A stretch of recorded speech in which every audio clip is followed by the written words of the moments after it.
নমস্কাৰ, মই এষ্ট্ৰলজাৰ নৱজিৎ শৰ্মা শাস্ত্ৰীয়ে কৈছোঁ। আজি আপোনালোকক মই এটা নতুন বিষয় লৈ মই আহিছোঁ যে বেদত আমাৰ জ্যোতিষৰ গুৰুত্ব বা প্ৰাধান্য কিমান, বেদত জ্যোতিষৰ কথা উল্লেখ আছেনে নাই, সেই সম্পৰ্কে মই অকণমান কথা ক'ব বিচাৰিছোঁ। আমাৰ প্ৰথমতে এটা সংস্কৃত শ্লোকৰে মই আৰম্ভ কৰিছোঁ যে বিনা বেদং বিনা গীতাম বিনা ৰামায়ণম কথাম বিনা কবি কালিদাসং কুত্ৰসাৎ ভাৰতীয়তা। অৰ্থাৎ বিনা বেদং মানে বেদ অবিহনে, বিনা গীতাম মানে গীতা অবিহনে আৰু মহাকবি কালিদাস অবিহনে ভাৰতবৰ্ষ কেতিয়াও সম্পূৰ্ণ ভাৰতবৰ্ষ হ'ব নোৱাৰে। আৰু বেদৰে অংগ সৎ বেদাংগ, সৎ বেদাংগীষু জ্যোতিষং মূৰ্ধনি ভৱতি এটি কৈছে যে সৎ বেদাংগনো কি, যে শিক্ষা কল্প ছন্দ জ্যোতিষ ন্যায় আৰু নিৰুক্ত, ইয়াৰ ভিতৰত উৎকৃষ্ট হৈছে জ্যোতিষশাস্ত্ৰ। এই জ্যোতিষশাস্ত্ৰৰ বিষয়ে অকণমান ক'ব বিচাৰিছোঁ। জ্যোতিষশাস্ত্ৰৰ লগত দেৱভাষা সংস্কৃতৰ কিমানখিনি আছে, মানে সম্পৰ্ক আছে, আৰু বেদত যে প্ৰাসংগিকতা আছে জ্যোতিষ শাস্ত্ৰৰ, তাৰ বিষয়ে অকণমান মই ক'ব খুজিছোঁ, আপোনালোকে শ্ৰদ্ধাৰে শুনিব। মই এটা কথা ক'ব বিচাৰিছোঁ যে বেদ অবিহনে কেতিয়াও ভাৰতবৰ্ষ হ'ব নোৱাৰে। আৰু বেদ হৈছে একেবাৰে উত্তম সাহিত্য, উৎকৃষ্ট সাহিত্যকে বেদ বুলি কয়। আৰু 4খন বেদৰ কথা আপোনালোকে জানে, ঋগ্বেদ, যজুৰ্বেদ, সামবেদ আৰু অথৰ্ববেদ। গতিকে বেদৰ অংগ বেদাংগসমূহৰ ভিতৰত জ্যোতিষ শ্ৰেষ্ঠ। সেইকাৰণে এই জ্যোতিষৰ লগত দেৱভাষাৰ এটা আত্মিক সম্পৰ্ক আছে। কাৰণ আমাৰ প্ৰাচীন কালত যিজন 18জন মুনিয়ে জ্যোতিষশাস্ত্ৰ ৰচনা কৰিছিলে, আৰু সেই ঋষিমুনিসকলে ব্যৱহাৰ কৰা ভাষাটোৱে হৈছে দেৱভাষা, সংস্কৃত ভাষা, যি ভাষা আমাৰ গোটেই পৃথিৱীতে আমাৰ ভাৰতবৰ্ষৰ পৰিচয় স্বৰূপ। গোটেই বিশ্ব ব্ৰহ্মাণ্ডত ভাৰতবৰ্ষৰ পৰা যিকোনো প্ৰতিনিধি বা যিকোনো ব্যক্তি যদি ভ্ৰমণত যায়, তেতিয়াহ'লে ভাৰতীয় এগৰাকীক অতি গুৰুত্ব সহকাৰে চায় আৰু এটা কথাই সোধে যে আপোনালোক ভাৰতীয়, তেতিয়াহ'লে আপোনালোকে সংস্কৃত ভালদৰে জানে। কাৰণ ভাৰতবৰ্ষত যি সাধনা হৈছিল, সংস্কৃত ভাষাৰ যি চৰ্চা হৈছিল, ইয়াৰ পৰা যি উৎকৃষ্ট গ্ৰন্থ, কাব্য, বেদ, বেদাংগ, বিভিন্ন ধৰণৰ কবিতা, পুথি ইত্যাদি যে ৰচনা হৈছিল, সেয়া সংস্কৃত ভাষাতে হৈছিল, প্ৰথমতে দেৱভাষাতে হৈছিল। আৰু হৰে হম্যান উইলছন চাহাবেও এটি সুন্দৰ উপমাৰে সংস্কৃত কবিতাৰে তেওঁ সংস্কৃত ভাষাৰ মহিমা আৰু মহত্ব প্ৰকাশ কৰি গৈছে। তেখেতে কৈছে যে অমৃতং মধুৰং সম্যক সংস্কৃতম হি ততোধিকম দেৱভিজ্ঞম ইদম তস্মাৎ দেৱভাষা ইতি কথ্যতে। যে অমৃত মধুৰ, সংস্কৃত তাতোকৈও মধুৰ। দেৱভিজ্ঞ, দেৱতাসকলৰ ভোগৰ কাৰণে বা দেৱতাসকলে ব্যৱহাৰ কৰাৰ কাৰণে সংস্কৃত ভাষাক দেৱভাষা বুলি কোৱা হয়। আৰু সেইকাৰণেই তেওঁ কৈছে যে ন জানে বিদ্যতে কিং তৎ মাধুৰ্যমাত্ৰ সংস্কৃতি সৰ্বদৈৱ সমুন্মত্তা যে নাহা বৈদেশিকাহ বয়ম। যে সংস্কৃতত যে কিমান মধুৰতা আছে, আমি বিদেশীসকলে, আমি বহিৰাগতসকলে আমি গম নাপাওঁ। অৰ্থাৎ বহিৰাগত মানে ভাৰতবৰ্ষৰ বাহিৰৰ ব্যক্তি আমি গম নাপাওঁ, ইমানেই মধুৰতা আছে। কিন্তু সংস্কৃত ভাষাৰ প্ৰতি আমি বিদেশীসকল সদায় উন্মত্ত বা পাগল বা অতি আকৰ্ষিত। পাগল মানে তেওঁলোকে ভাষাটো শিকিবৰ কাৰণে, জানিবৰ কাৰণে, বুজিবৰ কাৰণে সদায় উৎসুক আৰু আগ্ৰহী, সেই পাগলৰ কথা কৈছে। আৰু বিভিন্ন শাস্ত্ৰত উল্লেখ আছে যে দেৱভাষাৰ যি মহত্ব, গুৰুত্ব জ্যোতিষতো আছে। আজি যদি এগৰাকী ভাল জ্যোতিষী হ'ব লাগে, ভাল যদি জ্যোতিষৰ জ্ঞান, বিশুদ্ধ জ্ঞান ল'ব লগা হয়, পঞ্চাংগৰ পৰা আৰম্ভ কৰি, পঞ্জিকাখনৰ পৰা আৰম্ভ কৰি, তাত দেখিব পাতনিতে দেৱভাষা সংস্কৃত ভাষাৰ প্ৰয়োগ আৰু ব্যৱহাৰ দুইটা বস্তুৱে আছে। প্ৰয়োগ বা ব্যৱহাৰ দুইটা বস্তুৱে আছে। আমি যদি সংস্কৃত ভাষা বা দেৱভাষা যদি আমি ভালদৰে যদি আমি আপোনাৰ আয়ত্ত কৰিব নোৱাৰোঁ, তেতিয়াহ'লে এই জ্যোতিষশাস্ত্ৰ অধ্যয়ন, অধ্যাপনা আৰু চৰ্চা কৰি মানুহক বিধান প্ৰতিবিধান দিয়াৰ যি ব্যৱস্থা, এই ব্যৱস্থাত আমি সফল হ'ব নোৱাৰিম বুলি মোৰ উপলব্ধি হৈছে।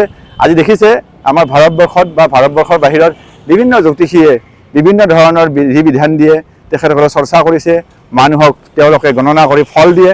কিন্তু দেখিব প্ৰায়ভাগ ব্যক্তিয়ে কিন্তু সংস্কৃত ভাষাৰ গুৰুত্ব আৰু মহত্ব এতিয়া বুজিবলৈ লৈছে। যিহেতু সংস্কৃততে গোটেইখিনি বস্তু আছে। আপোনাৰ এটা সাধাৰণ মই এটা কথা কৈছোঁ যে মানুহ যদি ত্ৰিপাপ ধৰে, ত্ৰিপাপ যদি হয়, ত্ৰিপাপ যদি তেওঁৰ আৰম্ভ হয়, তেতিয়া এটা শ্লোকত কৈছে একপাদে ভৱেত ৰোগ, দ্বিপাদে ধনক্ষয়, ত্ৰিপাদে ভৱেত মৃত্যু বা। অৰ্থাৎ এক পাত দুখ পালে আপোনাৰ বেমাৰ আজাৰ হ'ব, ভৱেত ৰোগ, দ্বিপাদে ধনক্ষয়, বেমাৰ আজাৰটো হ'বয়ে আৰু তেওঁৰ অৰ্থৰ ক্ষতি হ'ব দ্বিপাদ দুখ পালে। আৰু ত্ৰিপাপত কি হ'ব, বেমাৰ আজাৰ হ'ব, ধনৰ ক্ষয় হ'ব আৰু তেওঁৰ মৃত্যু পৰ্যন্ত হ'ব পাৰে। গতিকে এই ধৰণে দেৱভাষা বা সংস্কৃত ভাষাত আমাৰ জ্যোতিষৰ যিবিলাক বিধান, যিবিলাক ৰিমেডি, যিবিলাক প্ৰতিকাৰ, এইবিলাক সুন্দৰকৈ উল্লেখ আছে। ইয়াত দেখিব এটা সময়ত আমাৰ মহাকবি কালিদাসে এজন ৰজাৰ, মই ৰজাৰ নামটো পাহৰিছোঁ, এজন ৰজাৰ, প্ৰখ্যাত ৰজা এজনৰ ৰাজসভাত নৱৰত্নৰ, ৰজা বিক্ৰমাদিত্যৰ ৰাজসভাত নৱৰত্নৰ এগৰাকী ৰত্ন আছিল। তেখেত জ্যোতিষ বিদ্যাটো তেখেতে পাৰ্গত আছিল। আৰু সেই কথা প্ৰমাণ হৈছে এটা সুন্দৰ সাধুত উল্লেখ আছে যে ৰজাৰ এবাৰ একেবাৰে প্ৰিয় পত্নীগৰাকীৰ উদৰত এটা তুলসীৰ পাত থকা বুলি কোৱাৰ পিছত ৰজাৰ ৰোষত পৰাত মহাকবি কালিদাসক তেওঁক মৃত্যুদণ্ড, প্ৰাণদণ্ড দিয়া হৈছিল। আৰু কটুৱালে বুজি পাইছিল, ৰজাই বুজি নাপালেও কটুৱালে বুজি পাইছিল যে সেয়া জ্যোতিষ শাস্ত্ৰৰ সাধনাৰ বলত, জ্যোতিষ শাস্ত্ৰৰ যি মানে গুণ, সেই গুণত তেওঁ কথাখিনি কৈছিলে, জ্যোতিষ শাস্ত্ৰৰ জৰিয়তেহে তেওঁ কথাখিনি কৈছিলে। তেওঁ কোনোদিন ৰাণীক দেখা নাছিলে। গতিকে ৰজাৰ নিৰ্বাসন মানি ল'লে, ৰজাৰ শাস্তি তেওঁ মূৰ পাতি মানি ল'লে। কটুৱালে তেওঁক দণ্ড দিবলৈ, প্ৰাণদণ্ড দিবলৈ গৈ তেওঁক কি কৰিলে, তেওঁ বুজি পালে যে সঁচাই এই মহান কবিজনক যদি আমি হত্যা কৰোঁ তেতিয়াহ'লে আমাৰ দেশৰ, আমাৰ ৰাজ্যৰ বৃহৎ ক্ষতি হ'ব, এজন মহান পণ্ডিত নিশেষ হ'ব। গতিকে তেওঁ কি কৰিলে, এখন অৰণ্যত, গভীৰ অৰণ্যত তেওঁক এৰি থৈ আহিল আৰু ক'লে যে আপুনি এই ৰাজ্যত, এই ৰজাৰ ওচৰত কেতিয়াও উভতি নাহিব। তেতিয়া মহাকবি কালিদাসে গম পালে যে তেওঁৰ যি কবিত্ব প্ৰতিভা, তেওঁৰ যি পাণ্ডিত্য, সেই পাণ্ডিত্য কটুৱালজন পৰ্যন্ত সৰ্বজন বিদিত। গতিকে তেওঁ কি কৰিলে, ছদ্মবেশত তেওঁ সেই হাবিত সোমাই থাকিল। সেই সময়তে ৰজাৰ এগৰাকী পুত্ৰই যেতিয়া জংঘলত গ'ল, জংঘলত গৈ চিকাৰ কৰিব গৈছিল আমোদ প্ৰমোদৰ কাৰণে, তেতিয়া গোটেই নিশা তেওঁ তাতে থাকিব লগা হ'ল। চিকাৰ কৰি থাকোঁতে থাকোঁতে তেওঁৰ ৰাতি হৈ গ'ল। ৰাতি ঘন জংঘলৰ পৰা তেওঁ ওলাব নোৱাৰি এডাল হালি থকা গছত তেওঁ তাত আশ্ৰয় ল'লে। তাত এটা ভালুক আহিল ৰাতি। আহোঁতে তলত হিংস্ৰ জন্তুৱে তেওঁক আক্ৰমণ কৰিবলৈ চেষ্টা কৰি আছিল আৰু তেওঁ তেতিয়া সেই হালি থকা গছডালত তেওঁ আশ্ৰয় লৈ ৰাতি তেওঁ থকাৰ ব্যৱস্থা কৰিলে। তেতিয়া সংগ দিছিল এটা ভালুকে। ভালুকক ক'লে যে তুমি প্ৰথম যিটো হেৰি হ'ব, ৰাতিটো দুভাগ কৰিলে প্ৰথম ভাগত তুমি মোক ৰখিবা আৰু দ্বিতীয় ভাগত তোমাক মই ৰখিম।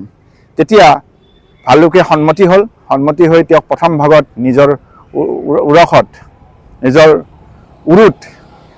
উৰুত ধুনীয়াকৈ তেখেত মানে তেওঁক ৰাজপুত্ৰজনক, ৰাজকুমাৰক শুব দিলে। সুন্দৰকৈ টোপনি মাৰি যেতিয়া তেওঁৰ পাল পৰিল, যেতিয়া ভালুকে শুবলৈ ল'লে, কিছু সময় যোৱাৰ পিছতে ভালুকক গটা মাৰি দিলে। দি পেলাই তেওঁ তাৰ পৰা পলাব খুজিছিল আৰু সেই সময়তে ৰাজকুমাৰক ভালুকে একদম কাণ তলীয়া চৰ দুটা মাৰিলে আৰু চৰ দুটা মাৰাৰ পিছত তেওঁ ববা হৈ গ'ল। তেওঁ মুখেৰে কথা ক'ব নোৱাৰা হৈ গ'ল। যেতিয়া ববা হৈ তেওঁ পিছদিনা ৰাতিপুৱা উভতিলে। উভতাৰ পিছত ৰজাই যেতিয়া সুধিলে যে বিভিন্ন বৈদ্য মহামন্ত্ৰীসকলক মাতিছে, অভিজ্ঞ ব্যক্তিক মাতি সুধিলে যে মোৰ ৰাজপুতৰ কি হ'ল, যাৰ কাৰণে তেওঁ মুখৰ মাত হেৰুৱালে, কথা ক'ব নোৱাৰা হৈছে। তেতিয়া মহামন্ত্ৰীসকলে কোনোৱে বা বৈদ্যসকলে বেমাৰটো ধৰিব পৰা নাই, কি কাৰণে তেওঁৰ এনেকুৱা হ'ল, মাত হেৰুৱালে। তেতিয়া ৰাজ্যত ঢোল পিটি দিয়া হ'ল। যদি আজি কালিদাস থকাহেঁতেন তেওঁৰ আচল কাৰণটো ক'ব পাৰিলে হয়। তেতিয়া কালিদাসক বিভিন্নজনে বিচাৰি পেলাই তেওঁ সন্মান কৰিছিল যে ৰজাই আপোনাক মৃত্যুদণ্ড নিদিয়ে, আপুনি আহক, আজি ৰজা বিপদত পৰিছে, ৰজাৰ ৰাজপুত্ৰ এজন, ৰাজকুমাৰ এজন মুখেৰে কথা ক'ব নোৱাৰা হৈছে। তেতিয়া মহাকবি কালিদাস আহিল। আহি তেওঁৰ ধুনীয়াকৈ তেওঁৰ মুখখন দেখিয়েই, তেওঁৰ কপালখন দেখিয়েই ঘপককৈ কৈ দিলে যে এওঁক ভালুকে চৰিয়াইছে ৰাতি। ভালুকৰ চৰত এওঁৰ মুখৰ মাত নোহোৱা হ'ল। তেতিয়া ল'ৰাজনে, ৰাজকুমাৰজনে হয় বুলি মুখেৰে এনেকৈ মানে সন্মান কৰিলে, হয় বুলি তেওঁ মূৰ দোৱালে। আৰু তাৰ পিছতেই বিভিন্ন ধৰণৰ প্ৰতিকাৰ, বিভিন্ন ধৰণৰ বনৌষধি খুৱাই তেওঁৰ মুখৰ শব্দ, মুখৰ কথা আনিলে। শেষত যেতিয়া ৰজাই সুধিলে ৰাজকুমাৰজনক, সঁচাই তোমাক ভালুকে চৰিয়াইছিল নে? হয়, মোক ভালুকে চৰিয়াইছিল। তেতিয়া কালিদাসক বিভিন্ন ধৰণে একদম আড়ম্বৰপূৰ্ণভাৱে সন্মান জনাই ৰাজপণ্ডিত, প্ৰধান পণ্ডিত হিচাপে তেওঁক আগৰ দৰে এজন ৰত্ন হিচাপে তেওঁক স্বীকাৰ কৰিলে আৰু ৰাজসভাত পুনৰ তেওঁৰ আগৰ মৰ্যাদা আৰু গুৰুত্ব ঘূৰাই পালে। সেয়াও কিন্তু আমি ভাবোঁ বা আমাৰ লোকপ্ৰবাদ আছে, জ্যোতিষৰে এটা সাংঘাতিক ধাৰণা জ্যোতিষৰে এটা ফল। গতিকে জ্যোতিষ বিদ্যাটো এনেকুৱা এটা বিদ্যা, কিছুমান মানুহৰ মুখ দেখি কপাল দেখি তেনেকৈও ক'ব পাৰি, কেপি ছিষ্টেমতো ক'ব পাৰি, এডভান্স টেলাৰ জ্যোতিষ আছে, আমাৰ পঞ্চাংগ জ্যোতিষ আছে, ফলিত জ্যোতিষ আছে, আৰু কিছুমান ক্ষেত্ৰত আমাৰ অংকৰ জৰিয়তে গণিত জ্যোতিষৰ জৰিয়তেও আমাৰ সুন্দৰ ফলাফল হয়, বৰ্ষফল গণনা হয়, ব্যক্তি এজনৰ ভূত ভৱিষ্যত গোটেইখিনি বৰ্তমান সকলো সামৰি আমাৰ জ্যোতিষ বিদ্যাত কোৱা হয়। আমাৰ বিভিন্ন ব্যক্তি আজি দেখিব, আজিৰ ডেটত আমাৰ নতুন চাম, যুৱ চামে কি হৈছে, বহুত ডিপ্ৰেশ্যনত যায়, মানসিক চিন্তাত তেওঁলোকৰ ইমানেই গধুৰ হৈছে, তেওঁলোক ইমানেই চিন্তাগ্ৰস্ত হৈছে যে তেওঁলোকৰ কেৰিয়াৰ কি হ'ব, ভৱিষ্যত কি হ'ব, তেওঁলোকে কোনটো দিশত গ'লে তেওঁলোকে সফলতা পাব, এনেকুৱা বিভিন্ন ধৰণৰ বিবুধিত পৰিছে। আৰু পৰি তেওঁলোকে কি কৰিছে, আত্মহননৰ দৰে এটা সহজ পন্থালৈ তেওঁলোকে এই পৃথিৱীৰ পৰা বিদায় মাগে। এয়া কিন্তু অতি দুৰ্ভাগ্যজনক, অতি হতাশাজনক, অতি নিৰাশাজনক আৰু অতি লজ্জাজনক কথা। কাৰণ মানৱ জীৱন এবাৰেই পাব। গতিকে এই মানৱ জীৱনত আপুনি নিজকে সৰ্বাংগ সুন্দৰকৈ জীৱনটো উদযাপন কৰাৰ কাৰণে বিভিন্ন ধৰণৰ ব্যৱস্থা আছে। ভাৰতীয় সভ্যতা সংস্কৃতিৰ ধাৰক আৰু বাহক এই সংস্কৃত ভাষাত যোগ দৰ্শন আছে। যোগৰ জৰিয়তে বা বিভিন্ন ধৰ্মশাস্ত্ৰ অধ্যয়নৰ জৰিয়তে, বিভিন্ন যোগ প্ৰণায়াম ইত্যাদিৰ জৰিয়তে আপুনি কি কৰিব পাৰিব, নিজকে সুৰক্ষা আৰু নিজৰ জীৱনটো ধন্য কৰিব পাৰিব। শৰীৰ মন সকলো ধৰণৰ সকলোৰে খাদ্য যোগত আছে। সেইকাৰণে কৈছে যোগৰ বিষয়ে মই অকণমান কৈছোঁ যে চিত্তবৃত্তি নিৰোধ যোগ সংযোগ, অৰ্থাৎ মন আৰু আত্মাৰ মিলন হৈ একত্ৰিত হৈ যি ব্যায়াম বা যি অভ্যাস কৰা হয় তাকেই যোগ বুলি কয়। যোগে সদায় সংযোগহে কৰে, বৃদ্ধিহে কৰে। যোগে কেতিয়াও কমাই নিদিয়ে। আপোনাৰ যিকোনো ক্ষেত্ৰত, জ্ঞানৰ ক্ষেত্ৰত হওক, শৰীৰৰ বিকাশৰ ক্ষেত্ৰত হওক, যোগে আপোনাক কি কৰিব, মানসিক, শাৰীৰিক আৰু বৌদ্ধিক দিশত আপোনাক কি কৰিব, সদায় বৃদ্ধি কৰিব। আপোনাৰ সকলো দিশতে আপোনাৰ শ্ৰীবৃদ্ধি কৰিব যোগে। গতিকে কেতিয়াও, আৰু এই যোগৰ মানে প্ৰধান মুনি মহামুনি পতঞ্জলীয়ে আমাক যোগ দৰ্শনৰ ওপৰত ধুনীয়া শাস্ত্ৰ দি গৈছে সংস্কৃত ভাষাত।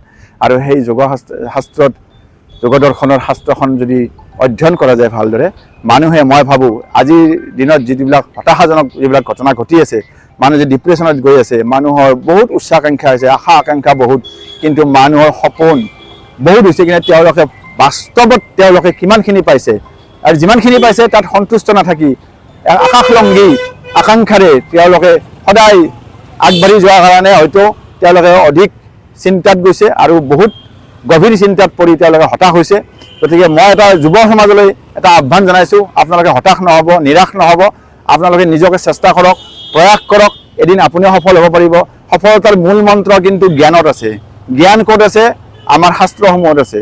শাস্ত্ৰসমূহ কেনেকুৱা যে বেদ, বেদাংগ, জ্যোতিষ, শিক্ষা, কল্প, এই যিবিলাক আপোনাৰ অত্যন্ত দৰকাৰী ধৰ্মশাস্ত্ৰসমূহ আছে, বিভিন্ন ৰামায়ণ মহাভাৰতকে আদি কৰি গীতা, পুৰাণ, 18খন পুৰাণ, এইবিলাকৰ আজিকালি ভাঙনি গ্ৰন্থ পায়, ইয়াত অনুবাদ গ্ৰন্থ পায়।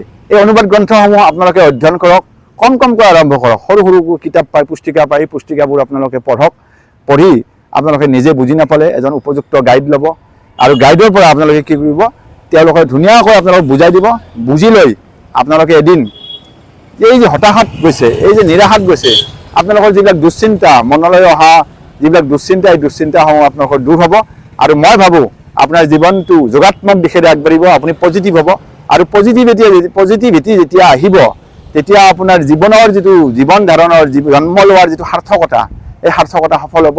আৰু জ্যোতিষত এই বস্তুবিলাক আছে। জ্যোতিষত যিবিলাক মন্ত্ৰ আছে, যিবিলাক ইয়াৰ গ্ৰহ নক্ষত্ৰসকলৰ 9টা গ্ৰহৰ যি প্ৰণাম মন্ত্ৰ আছে, এই প্ৰণাম মন্ত্ৰসমূহে কিন্তু আপোনাক যথেষ্ট ধৰণে সহায় কৰিব নিজৰ জীৱনত আগবাঢ়ি যোৱাৰ কাৰণে। বিপদ বিঘিনি মৰিখন কৰি আপোনাক সুন্দৰ এটা সুস্থিৰ জীৱন দান কৰাৰ ক্ষেত্ৰত জ্যোতিষে কিন্তু যথেষ্ট সহায় কৰিছে।